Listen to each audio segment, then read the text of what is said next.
সম্মানিত দর্শক, আসসালামু আলাইকুম। আপনি আজকে দেখবেন কামিজ কাটিং কি, সেই বিষয়গুলো আজকে আপনাদের লক্ষ্য করলে অবশ্যই আপনারা খুব সহজে শিখতে পারবেন। তো আমরা কথা না বাড়িয়ে আমরা চলে যাব কাটিং এ। এই জায়গায় আমি কাপড় নিয়েছি 2.5 গজ কাপড়, 2.5 হাত পানা কাপড়ের প্রিন্টের কাপড়।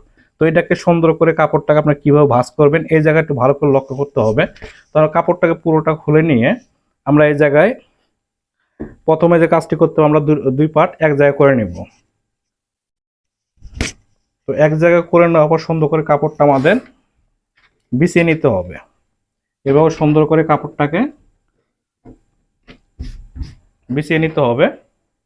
তো এইভাবে কাপড়টা বিছিয়ে নেওয়ার পর আমাদের এখন যে কাজটি করতে হবে, আমরা ঘেরটা কত ইঞ্চি ব্যবহার করব সেই ক্ষেত্রে আপনাকে এই জায়গায় প্রথম আপনাকে এই জায়গা থেকে ঘেরে মাপটা নিতে হবে। তো ঘের আমরা দেবো এটা 23 ইঞ্চি। তো 23 যদি আমরা দেই, শিলের জন্য বাড়তি নিতে হবে আর মোটামুটি 2 ইঞ্চি পর্যন্ত। তাহলে মোট নেব কাপড় নেব 25 ইঞ্চি। 25 আমরা দাগ একটা করে নেব। এইভাবে সুন্দর করে আগে চিহ্ন দিয়ে নিতে হবে। তো নেওয়ার পর আমরা এই কাপড়টাকে সুন্দর করে আমরা আরেক ভাঁজ এবং 4 পার্ট এক জায়গায় করে নিয়ে আমরা কাপড়টা এক জায়গায় করে নিব। তো কাপড়টাকে আমরা সুন্দর করে এইভাবে কাপড়টা যে হাতের সাইড থেকে হাতার কাপড় বের হবে এবং আমরা এই জায়গা থেকে কামিজের পার্ট দুটো, সেই দুইটি পার্টই আমরা এই জায়গা থেকে আমরা এইভাবে সাইড থেকে নিয়ে নিব। তো নেওয়ার পর প্রথমে যে কাজটি করতে হবে, কাপড়টাকে সুন্দর করে আমরা ভাঁজ করে নিব। তো আমরা যে প্রথমে যে কাজটি করতে হবে, নিচের থেকে আমাদের কাপড় যে আঁকা বাঁকা থাকে, অবশ্যই প্রথমে একটা দাগটা দিয়ে আপনাকে আঁকা বাঁকা কাপড়টা সোজা করে নিতে হবে। এই জায়গা থেকে সিলাইয়ের জন্য আমি 1 ইঞ্চি পরিমাণ, নিচে যে ভাঙার জন্য লাগবে সেটা আমি 1 ইঞ্চি পরিমাণ এই জায়গা থেকে নিয়ে নিলাম। নেওয়ার পর আমি এই দাগ থেকে, নিচের এই দাগ থেকে আমি লাম্বার দিকে চলে যাব। লাম্বা নেবো এটা 42 ইঞ্চি। তো সিলাইয়ের জন্য আর 1/2 ইঞ্চি বাড়তি নিয়ে 42.5 আমরা এটা দাগ করে নিলাম। এই জায়গা থেকে আমরা হাতার মুহুরি যে দাগটি দিব, আমরা এই জায়গায় দিব 7.5 ইঞ্চি। এই জায়গা থেকে দিব কোমরের মাপটা 13 ইঞ্চি এবং হিপের মাপটা দিব আমরা 20 ইঞ্চি। তো এই দাগগুলো সুন্দর করে আমরা সোজা করে নেব। এইভাবে দাগগুলো আপনারা সোজা করে নেবেন।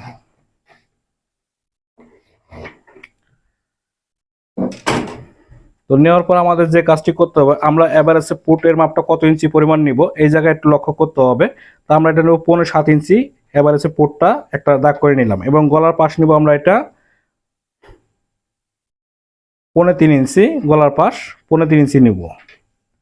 তো এই দাগগুলো সুন্দর করে আমরা সোজা করে নেব। এই জায়গা থেকে সোজা করে নেওয়ার পর এখন এই জায়গা থেকে আমরা প্রথমে যে কাজটি করতে, বডির মাপ নিব। বডি নিব এটা আমরা 34 ইঞ্চি। তো 34 আমরা 4 ভাগ করে 1 ভাগ নিব 8.5 ইঞ্চি। কোমরের মাপ দিব আমরা 31 ইঞ্চি। তো 31 কে 4 ভাগ করে 1 ভাগ নিব 8.5 ইঞ্চি। এই জায়গায় আমরা হিপের মাপটা নিব 34 ইঞ্চি। 34 কে 4 ভাগ করে 1 ভাগ নিব 8.5 ইঞ্চি। আমরা এখন ঘেরের দিকে চলে যাব। ঘেরটা নিব আমরা 23 ইঞ্চি। তো 23 কে আমরা দুই ভাগ করে 1 ভাগ নিব 11.5 ইঞ্চি। তো যেহেতু এটা সাইডে পাইপিং হবে, সেই ক্ষেত্রে আমরা এই জায়গা থেকে 1/2 ইঞ্চি পরিমাণ আমাদের সিলাইয়ের জন্য নিতে হবে। আমরা পাইপিং কামিজ কিভাবে কাটিং করব এই জায়গায় আপনি একটু লক্ষ্য করতে হবে। এই জায়গা থেকে আমি 1/2 ইঞ্চি পরিমাণ একটা দাগ করে নিলাম। তো আমি যে কোমরের যে শেপ এবং বডির দিকে যে শেপটি হবে, সুন্দর করে আপনারা শেপ কাট দিয়ে এভাবে দাগটি করে নিতে হবে। তো দাগটি করে নেওয়ার পর আমরা নিচের দিকে যে শেপটি দিব, কিভাবে শেপ কাট দিয়ে আমরা শেপটি দিচ্ছি সেই জায়গায় একটু ভালো করে লক্ষ্য করতে হবে আপনাকে। তো সুন্দর করে এভাবে দাগটি সোজা করে নিতে হবে। এই জায়গা থেকে আমি বাড়তি নিব 1.5 ইঞ্চি পরিমাণ কাপড়, সাইডে আমি বাড়তি রেখে দিব। তো এই জায়গা থেকে একটি কাজ আছে, পাইপিং যেহেতু সাইডে হবে সেক্ষেত্রে আপনাকে এই জায়গায় একটু ভালো করে লক্ষ্য করতে হবে। আমরা কাটিংটি কিভাবে করব এই জায়গায় একটু ভালো করে আপনাকে একটু লক্ষ্য করতে হবে। তো এই জায়গা থেকে আমরা এটা শেপ কাট দিয়ে সুন্দর করে এই জায়গায় একটু ডাউন দিয়ে দিব। তো এই জায়গা থেকে আমরা 1/2 ইঞ্চি পরিমাণ সাইডে কাপড়টা বাতি রাখবো, যেহেতু পাইপিং হবে সেই জায়গাতে আমরা এটা সুন্দর করে স্কেল দিয়ে সোজা করে নিব। তো সাইডে কাপড়টা আমরা 1/2 ইঞ্চি পরিমাণ বাতি রাখবো, যেটা পাইপিং দিয়ে কামিজ সেলাই করা হবে। তো এখন আমরা এই জায়গা থেকে হাতার মোহরের যে শেপটি হবে, আমরা এই জায়গায় মোহরার শেপটি আমরা সুন্দর করে করে নিব। তো আমরা এখন কাটিং এ চলে যাব।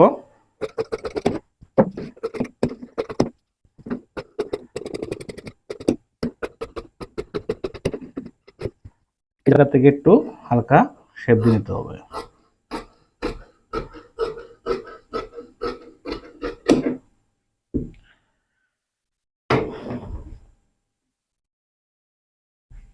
তো আমরা কাটিংটি করে নিলাম। এখন এই জায়গা থেকে আমরা হিপের মাপটি এখন ফিক্সড এক রড করে নেব 21 ইঞ্চি। তো এই জায়গা ঠিক হিপের মাপটি আপনারা এভাবেও দিতে পারেন বা সোজাও দিতে পারেন, আপনার যেরকম সুবিধা সেভাবেও দিতে পারেন, সমস্যা নেই। তো আমরা গলার চিহ্নটি এই জায়গায় মাঝখানে দিয়ে দেবো, যাতে সামনের ডিজাইন গলা হবে। আমরা এটা গলাটি চিহ্ন করে দিলাম।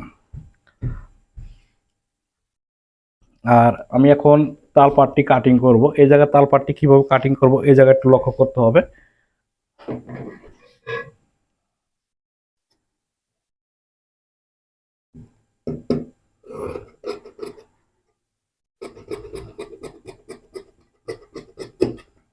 আমরা তাল পাটটা এই জায়গা থেকে 1.5 ইঞ্চি মতো আমরা তাল পাটটা কাটিং করে নেব। তো আমরা এখন সামনে পার্ট এবং পিছন পার্ট দুটো কাটিং হয়ে গেল। আমরা এই জায়গা থেকে হাতা কাপড়টি বের করব। তো আমার সাইড থেকে যে কাপড়টি বের হয়েছে সেই জায়গা থেকে আমরা হাতা কাপড়টি বের করে নিব। তো আমরা এই জায়গা থেকে সুন্দর করে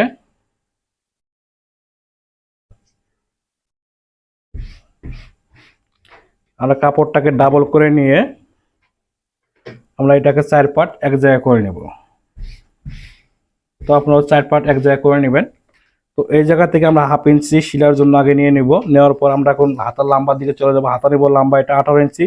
তো 18 আমরা একটা দাগ করে নিব এবং শিলার বাড়তির জন্য আমরা নেব 1 ইঞ্চি পরিমাণ। তো এই জায়গা থেকে আমি শেপ ডাউন দেবো এটা 3.25 ইঞ্চি।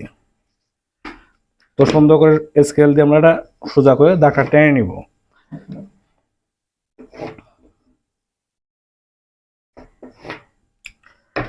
তো এই জায়গা থেকে আমি এখন মাপটি যে দিব, এখন দেবো এটা আমি 6.5 ইঞ্চি, এটা আমি হাতার পাশে 6.5 ইঞ্চি আমি লম্বাটা নিয়ে নিব।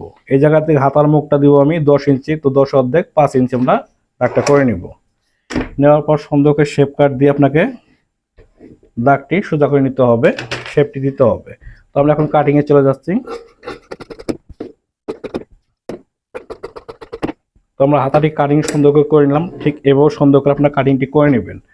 তো এই জায়গা থেকে আমি তাল পাটটি কাটিং করব, হাতার তাল পাটটি আমি কাটিং করে দিচ্ছি।